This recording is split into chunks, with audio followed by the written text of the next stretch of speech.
역사를 BC 그리고 AD로 나누어서 부르는 것을 우리가 잘 알고 있는데, 예수님은 이 역사의 분수령 BC와 AD로 나눌 만큼 2000년 역사에서 굉장히 중요한 인물임은 누구도 부인할 수 없습니다.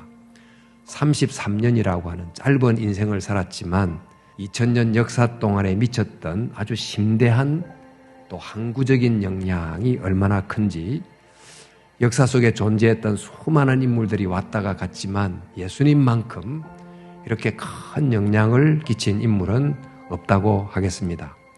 예수님이 이런 역사, 2000년 역사에 끼쳤던 영향을 생각해 볼 때 예수님을 바로 아는 것은 매우 중요하다고 할 수 있겠습니다. 근데 예수님이 중요한 이유는 2000년 기간 동안에 끼쳤던 영향력이 크기 때문에 중요하기도 하지만, 예수님이 중요한 어쩌면 더 큰 이유는 예수님 이전의 역사 속에서 끼친 영향력이 크기 때문입니다.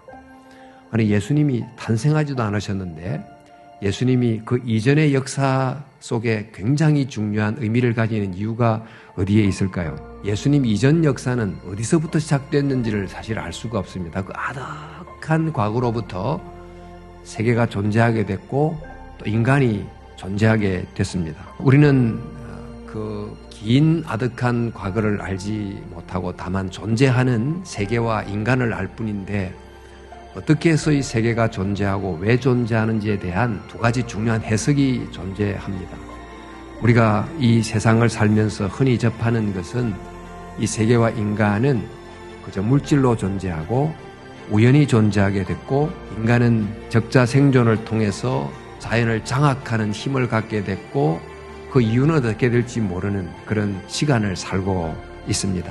이렇게 모든 것을 물질로 환원하고 우연으로 이렇게 해석하는 이런 것을 물질 환원주의 이렇게 이제 부릅니다만은, 마땅히 그 정확한 시작과 원인을 알지 못할 때 모든 것은 물질이다 이렇게 이제 해석에 아주 익숙해져 있습니다.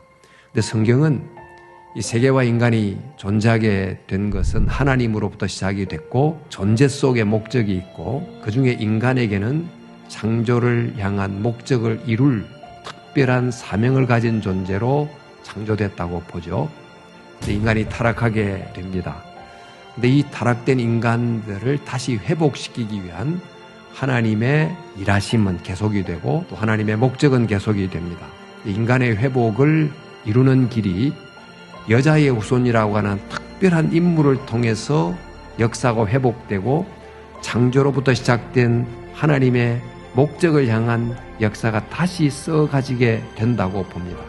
그렇다면 이 인간 이래로 주어진 인간을 향한 가장 오래된 약속, 바로 한 여자의 후손이 와서 이 인류를 회복하여 창조 세계를 향한 하나님의 목적을 재개하고 회복한다는 이 큰 이야기, 바로 이 이야기가 여자의 후손으로 오신 예수님을 통하여 완성이 되고 이루어지게 됩니다. 이렇게 보자면 예수님은 예수님 이후 2000년 역사에 끼친 영향 때문에도 너무 중요하지만, 예수님 이전의 더 긴 역사 속에서 그 역사를 이루신 의미를 가졌기 때문에 또한 매우 중요한 분입니다. 이것은 성경을 통해서 비로소 알 수 있는 내용이기도 합니다만, 예수님은 예수님 이후의 역사에서도 또 예수님 이전의 역사에서도 예수님은 너무나 중요한 분입니다. 그런 점에서 예수님을 잘 아는 것이 대단히 중요합니다.